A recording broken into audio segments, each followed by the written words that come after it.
আজকে হাইকোর্ট প্রাঙ্গণে ঈদ উদযাপন হবে। কারণ খুনি বাকশালী মুজিববাদী শেখ হাসিনা দীর্ঘদিন যে মানবতা বিরোধী অপরাধ করেছে, আমাদের ভাই বোনদেরকে গুম খুনের শিকার করেছে, তারপর আজকে হাসিনার রায়ের মধ্য দিয়ে বাংলাদেশের মানুষ বাংলাদেশের রাজনীতি কলঙ্কমুক্ত হওয়ার সুযোগ পাবে। কারণ এই বাকশালী আওয়ামী শেখ হাসিনাই তো শাপলায় আমার ভাইদেরকে হত্যা করেছে, জুলাই মানবতা বিরোধী অপরাধ করেছে। আজকে তাকে যদি আমরা ফাঁসি দিতে পারি, তাহলে এই বাংলাদেশে বিচার ব্যবস্থা যে স্বাধীন নিরপেক্ষ সেটা প্রমাণ হবে।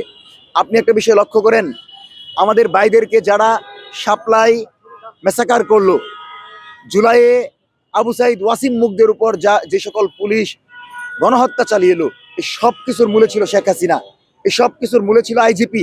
আজকে তাদেরকে যখন বিচারে মুখোমুখি করছেন, আগামী প্রজন্মের জন্য শিক্ষা হয়ে থাকছে যে ফ্যাসিস্ট এবং অপশক্তি ভারতীয় আধিপত্যবাদী শক্তি যারাই হবে তাদের ধ্বংস অনিবার্য। এই বাংলাদেশ স্বাধীন সার্বভৌম বাংলাদেশ, এই বাংলাদেশে আমরা দিল্লির কোনো এক্সটেনশন মানতে চাই না, দিল্লির কোনো প্রেসক্রিপশন মানতে চাই না। শেখ হাসিনা যে আওয়ামী বাকশালী এবং ভারতীয় আধিপত্যের যে বাংলাদেশ তৈরি করেছিল, সেটা থেকে মুক্ত হয়ে আজকে আমরা একটা স্বাধীন রায় দিতে পেরেছি, রায় দিতে পারবো বলে আমরা বিশ্বাস করি। এবং অন্তর্বর্তীকালীন সরকারকে একটি কথা বলে দিচ্ছি, কিসের আওয়ামী লীগের জটিকা মিছিল, কোন ধরনের মিছিল চলবে না। আগে যখন বিএনপি জামাতের নেতাকর্মীরা বের হইতো, তখন ইন্দুরের গর্ত থেকে ধরে নিয়ে আসতেন। আজকে ছাত্রলীগ, যুবলীগ, স্বেচ্ছাসেবক লীগ মিছিল বের করার সাহস কি করে পাই? আমরা আপনাদেরকে স্পষ্ট বলি, আবু সাইদ ওয়াসিমের এই মাটিতে আওয়ামী লীগ, যুবলীগ, স্বেচ্ছাসেবক লীগের কোনো ধরনের আস্থানা হবে না। দক্ষিণ এশিয়ার সর্ববৃহৎ সন্ত্রাসী সংগঠন আওয়ামী লীগের সকল কার্যক্রম বন্ধ করে আওয়ামী লীগ কোনো অপশক্তি যেন ইন্দুরের গর্ত থেকে বের হতে না পারে, সেই ব্যবস্থা করবেন। আজকের এই কোর্ট প্রাঙ্গণে আমরা প্রতিক্রিয়া সম্মেলন করব, ছাত্র জনতাকে সাথে নিয়ে আমরা দেখিয়ে দিব হাসিনার রায়ের মধ্য দিয়ে এদেশের জনতা মুক্তি পেয়েছে, আমার মা মাটি মানুষ মুক্তি পেয়েছে। এবং আপনারা লক্ষ্য করবেন, রায় হয়ে যদি অন্তর্বর্তীকালীন সরকার সেটাকে কার্যকর করার ব্যাপারে কোনো ধরনের হাঙ্কি পাঙ্কি করে, আমরা কিন্তু সেটাকে প্রশ্রয় দিব না। অতি দ্রুত রায়ের পর দ্রুত রায় কার্যকর করতে হবে। নির্বাচনের আগে আওয়ামী লীগের 1 ডজন নেতাকর্মীকে ফাঁসির দড়িতে ঝোলাতে হবে।